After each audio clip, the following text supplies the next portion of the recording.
မင်္ဂလာပါကေလန်နီ channel ကနေပြီးတော့ဇီဝဗေဒဘာသာရပ်ဆိုင်ရာသင်ခန်းစာလေးတွေကိုဆွေးနွေးပေးနေတာဖြစ်ပါတယ်ရှင်ဒီဗီဒီယိုဖိုင်လေးကတော့တက်ရှိဆဲတွေမှာတွေ့ရှိရတဲ့ largest organelle လို့ခေါ်တဲ့အကြီးမားဆုံးသောအင်္ဂါငယ်ကလေးဖြစ်တဲ့ nucleus အကြောင်းကိုဆွေးနွေးပေးသွားမှာဖြစ်ပါတယ်ရှင်ပထမဦးဆုံးမိတ်ဆက်ပေးရမယ့်မေးခွန်းလေးကတော့ what is nucleus ဖြစ်ပါတယ်။ nucleus ဆိုတာဘာလဲဆိုတဲ့မေးခွန်းလေးကိုစတင်ပြီးတော့ဆွေးနွေးသွားမှာဖြစ်ပါတယ်။ nucleus ဆိုတဲ့အရာဝတ္ထုကလေးဒီတက်ရှိဆဲတွေရဲ့အတွင်းပိုင်းမှာရှိသော round or oval body လေးကို nucleus လို့အမည်ပေးထားခြင်းဖြစ်ပါတယ်။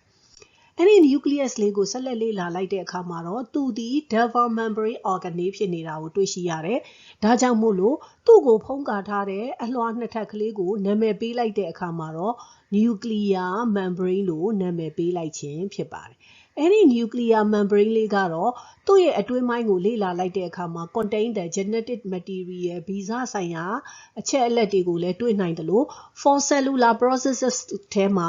လိုအပ်တဲ့ other instruction များကိုလည်းသူကထိမ့်သိမ်းထားနိုင်တာကိုတွေ့ရှိရပါတယ်။ prokaryotic cell နဲ့ eukaryotic cell ဆိုပြီးတော့သက်ရှိ cell ပုံစံနှစ်မျိုးထဲမှာeukaryotic cell တွေမှာပဲတွေ့ရှိရသော round or oval body ဖြစ်တဲ့ nucleus ကလေးဒီ one of the largest organelle as found in the cell ဖြစ်ပါတယ်။ဒါကြောင့် cell တစ်လုံးထဲမှာတွေ့ရှိရသောအကြီးမားဆုံးသောအင်္ဂါငယ်အကြောင်းကိုမိတ်ဆက်ပါဆိုရင်တော့ nucleus အကြောင်းကိုစတင်ပြီးတော့ဆွေးနွေးမိတ်ဆက်ရမှာဖြစ်ပါတယ်ရှင်။ structures of the nucleus ကိုစတင်လေ့လာကြည့်ကြရအောင်။ nucleus ရဲ့ structure မှာတော့the structures of the nucleus can be divided into four main part ဖြစ်ပါတယ်။ပထမဦးဆုံး nucleus ကိုစတင်လေ့လာတဲ့အခါမှာတော့သူ့မှာပါဝင်သော double layer အလွှာနှစ်ထပ်ပါဝင်နေတာကိုတွေ့ရမှာဖြစ်ပါတယ်။အဲ့ဒီ double layer လို့ခေါ်တဲ့အလွှာနှစ်ထပ်ပါဝင်နေတဲ့ nuclear membrane ကို nuclear envelope လို့ခေါ်ဆိုလိုက်တာဖြစ်ပါတယ်။အဲ့ဒီ nuclear envelope ကလေးဒီ separate the contents of nucleus from the cytoplasm မှာ nucleus နဲ့ cytoplasm လေးကိုသူကပိုင်းခြားပေးထားသောအစိတ်အပိုင်းကလေးဖြစ်ပါတယ်။အဲ့ဒီအစိတ်အပိုင်းကလေး nuclear envelope မှာ consist of the phospholipid bilayer ပါ။သူဒီ lipid လို့ခေါ်တဲ့အဆီလွှာနဲ့ပြုလုပ်ထားပါတယ်။ phospholipid bilayer ပါ။အဲ့ဒီ phospholipid bilayer မှာ hexal pore အပေါက်ငယ်ကလေးပါဝင်ပါတယ်။အဲ့ဒီအပေါက်ငယ်ကလေးကိုတော့ nucleus ရဲ့ membrane မှာတွေ့ရလို့ nuclear pore လို့ခေါ်ဆိုမှာဖြစ်ပါတယ်။ဒါကတော့ပထမဦးဆုံး nucleus မှာစတင်ပြီးတော့သူ့ရဲ့ structure အနေနဲ့တွေ့ရှိရတဲ့ nuclear envelope ကလေးဖြစ်ပါတယ်။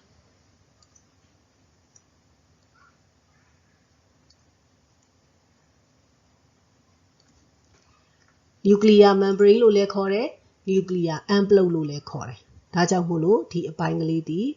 nuclear envelope ပါ။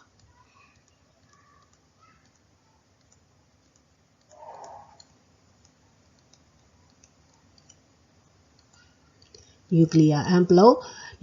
envelope မှာ hexal pore အပေါက်ငယ်ကလေးပါတယ်။ဒါကြောင့်မို့လို့ nuclear pore လို့ခေါ်ပါတယ်။အဲ့ဒီ nuclear envelope ကလေးထဲမှာသူ့ရဲ့အတွင်းပိုင်းကိုလေ့လာလိုက်တဲ့အခါမှာ contain thread-like structure အချီမြင်တဲ့သဏ္ဍာန်တူသော non-dividing အဆင့်နဲ့ရပ်တည်ထားနိုင်တဲ့ chromatin လို့ခေါ်တဲ့ genetic material များကိုစတင်ပြီးတော့လေ့လာတွေ့ရှိရတာဖြစ်ပါတယ်။ဒါကြောင့်မို့လို့ဒီအပိုင်းလေးတွေကိုတော့ genetic material များသည် cell မကွဲနိုင်သေးတဲ့အခြေအနေဖြစ်နေတဲ့အတွက် thread-like structure လို့ခေါ်ပြီးတော့ chromatin လို့နာမည်ပေးထားတာဖြစ်ပါတယ်။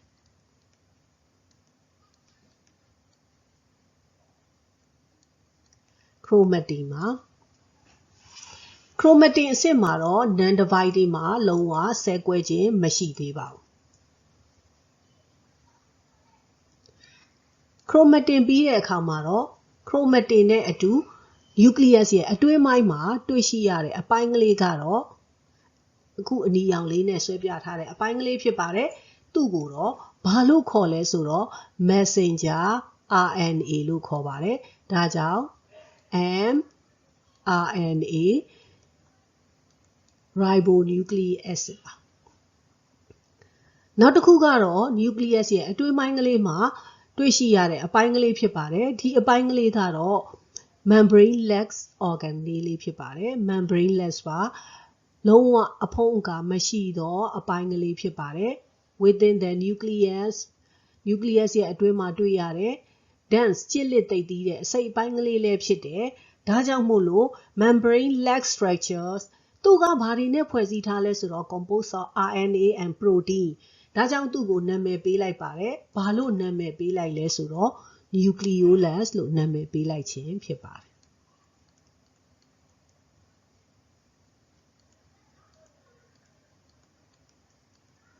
nucleolus ပါသူကတော့ nucleolus ထဲမှာတော့ ribosomal RNA subunit တွေလည်းတည်ရှိမယ်ဒါကြောင့်မို့လို့ protein synthesis လို့ခေါ်တဲ့ protein ဖွဲ့စည်းရမှာလဲသူကအကူအညီပေးမှာဖြစ်ပါတယ်အဲ့ဒီအပြင် phospholipid bilayer ဖြစ်နေသော nuclear envelope မှာ attach လုပ်ထားနိုင်တဲ့ ER ကိုလည်းတွေ့ရှိရပါတယ်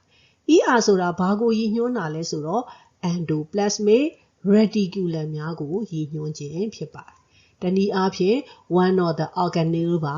organelle တစ်မျိုးဖြစ်တဲ့ as found in the cytoplasm ထဲမှာတွေ့ရှိရသော organelle တစ်မျိုးဖြစ်တဲ့ endoplasmic reticulum ကလည်း nuclear envelope မှာ attach လုပ်နေတာကိုတွေ့ရမှာဖြစ်ပါတယ်ဒါကြောင့်မို့လို့ဒီအနီရောင်အလုံးကလေးများသည့် ER ပါ endoplasmic reticulum ဖြစ်ပါတယ်ဒါကြောင့် endoplasmic reticulum သည်တွယ်ချိတ်ထားပါပြီ attach လုပ်ထားပါပြီဘယ်မှာလဲဆိုတော့ to nuclear envelope or nuclear membrane မှာပါ nuclear envelope လို့ပဲပြောပြော nuclear membrane လို့ပဲပြောပြောဒီအပိုင်းကလေးကတော့ဘာလဲဆိုတော့ structures of nucleus ဖြစ်ပါတယ်ဒါကြောင့် nucleus ရဲ့တည်ဆောက်ပုံမှာအားလုံးပေါင်းအစိတ်အပိုင်း၄ခုပါဝင်မယ် nuclear envelope chromatin nucleoplasm နဲ့ nucleolus ဆိုပြီးတော့ပါဝင်မှာဖြစ်ပါတယ်ဒါကြောင့်မို့လို့ chromatin mRNA nucleus များတည်ရှိနေသောအပိုင်းကလေးကိုဘာလို့နာမည်ပေးလိုက်တာလဲဆိုတော့ nucleoplasm လို့နာမည်ပေးလိုက်ခြင်းဖြစ်ပါတယ်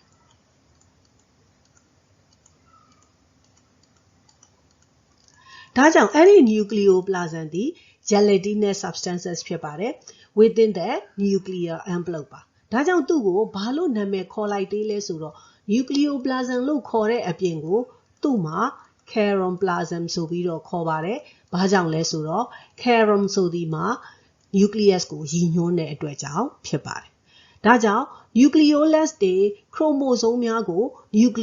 nucleoplasm အားဖြင့်ဝင်ရန်ထားမယ်ပြီးတဲ့အခါမှာတော့သူဒီ nuclear content လို့ခေါ်တဲ့ nucleus မှာပါဝင်တဲ့အရာဝတ္ထုများကို nucleoplasm သည် cushion လို့ခေါ်တဲ့အခုအခန်းအနေနဲ့လည်းတာဝန်ယူပေးထားနိုင်တာကိုတွေ့ရမှာဖြစ်ပါတယ်ဒီအပိုင်းကလေးကတော့ structures of nucleus ဖြစ်ပါတယ်ရှင် function of the nucleus ဖြစ်ပါတယ် nucleus ရဲ့တည်ဆောက်ပုံကိုလေ့လာပြီးတဲ့အခါမှာတော့သူ့ဤလှုပ်ဆောင်ချက်ကလေးတွေကိုဆက်လက်လေ့လာကြည့်ကြရအောင် the three major functions of the nucleus ပါ nucleus ရဲ့လှုပ်ဆောင်ချက်အဓိကလှုပ်ဆောင်ချက်၃ခုရှိပါတယ်ပထမတစ်ခုကတော့ contain the genetic information မှာ genetic information လို့ပြောလိုက်တဲ့အတွက်မျိုးဗီဇဆိုင်ရာအချက်အလက်တွေကိုသူကသယ်ဆောင်ထားနိုင်တယ်ဘယ်ထဲမှာလဲဆိုတော့ in the forms of deoxyribonucleic acid DNA or chromosome အဲ့ဒီအပြင် nucleus ဒီ cell growth လို့ခေါ်တဲ့ cell ကြီးထွားခြင်း cell ကွဲခြင်း cell ပွားခြင်းဒီနေရာတွေမှာလည်းပဲသူကထိန်းချုပ်ပေးထားနိုင်တယ်အဲ့ဒီအပြင် DNA replication လို့ခေါ်တဲ့ DNA ထပ်တူပွားဖို့လည်းပဲသူကတာဝန်ယူပေးထားနိုင်တယ်ဒါကြောင့်မို့လို့ nucleus လို့ခေါ်တဲ့အရာဝတ္ထုထဲမှာဘာတွေကိုတွေ့ရမလဲဆိုတော့ nucleus လို့ခေါ်တဲ့အရာဝတ္ထုထဲမှာ chromosome ပါ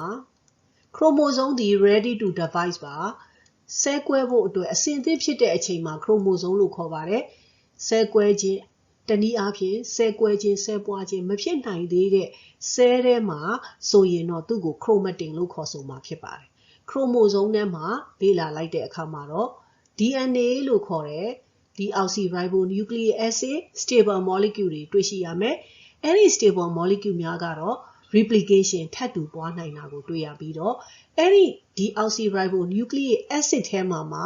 genes လို့ခေါ်တဲ့မျိုးဗီဇတွေရှိနေပါမယ်ဒီမျိုးဗီဇတွေကတော့ one generation to the next မျိုးဆက်တစ်ဆက်ကနေတစ်ဆက်ကိုလက်ဆင့်ကမ်းရမှာဖြစ်တဲ့အတွက် DNA replication လို့ခေါ်တဲ့ DNA ထပ်တူပွားခြင်းသည်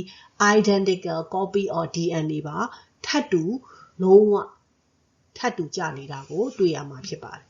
အဲ့ဒီအပြင် DNA သည် regulate the cell metabolism တနည်းအားဖြင့် chemical activity တွေကိုလည်းထိန်းချုပ်ပေးထားနိုင်တယ်ဘယ်သူအားဖြင့်လဲဆိုတော့ by synthesizing various enzyme များနဲ့သူကထိန်းချုပ်ပေးထားနိုင်တာကိုတွေ့ရမှာဖြစ်ပါတယ်